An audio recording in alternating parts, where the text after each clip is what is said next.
बिस्मिल्लाहिर्रहमानिर्रहीम। अस्सलाम वालेकुम व्यूअर, मैं आज अपने पाक आर्मी और अपने अतारों से ये मुखातब हूँ, उनको एक मैसेज देना चाहता हूँ कि अगर इसराइल फ़लस्तीन के ऊपर इतना जुल्म कर रहा है कि रोज़ाना हमें ऐसी ऐसी वीडियो में देखने को मिलती है कि हमें हमारे ना जो तिल खून के आंसू होता है।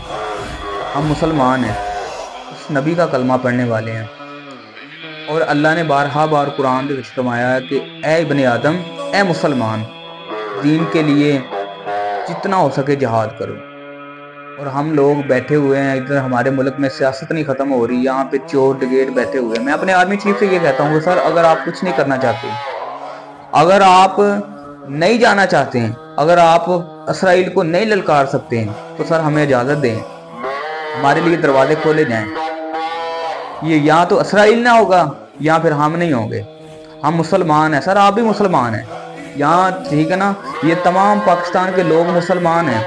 हमारी गैरत गवारा नहीं करती कि हम वो इसराइल जो फ़लस्तीन पे बमबारी कर रहा है और हम यहाँ पे चुपचाप बैठे हैं। हमारे मुल्क के अंदर ड्रामा क्या हो रहा है। तो सर लिहाजा कुछ आप नोटिस लें इन चीज़ों का। ये आप जितने बड़े मज़ाइल, जितने बड़े आपने ये दाने हुए हैं, ठीक है ना सर, इनको आप चलाएं।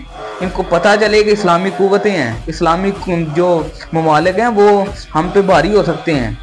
जब हमने करना ही कुछ नहीं है तो सर फिर हमारा ये रखने का कोई फ़ायदा नहीं है यहाँ। तो फिर अगर आप कुछ नहीं कर सकते तो हमें जाने दें, रास्ते खोलें। हम जितने मुसलमान हैं, जितना हो सके इंशाल्लाह हम यहाँ से हम जितने हो सके लोग जाएंगे। और अल्हम्दुलिल्लाह फ़लस्तीन अपने भाइयों के साथ शाना बिशाना खड़े हैं। पाकिस्तान जिंदाबाद, फ़लस्तीन जिंदाबाद।